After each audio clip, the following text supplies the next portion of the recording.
আপনারা ইতিমধ্যে জেনেছেন যে প্রধান উপদেষ্টা এবং রিফর্ম কমিশনের নতুনভাবে যারা সদস্য ছিলেন তাদের সাথে বৈঠক হয়েছে।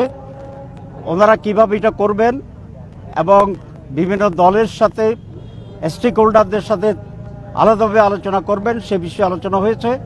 আমরা সকল পজিটিভ সিদ্ধান্তে জামাতে ইসলামী সমর্থন জানাবে আমরা এটা ঘোষণা করেছি এবং আমরা এটা বলেছি যে এই সংস্কার কমিশনের চূড়ান্ত সিদ্ধান্তগুলো পৌঁছার পরে যথাশীঘ্র সম্ভব যাতে নির্বাচন অনুষ্ঠিত হয় সেই প্রস্তুতি গ্রহণ করার জন্য আজকে মূলত এটা ছিল জিস্ট অফ দি ডিসকাশন।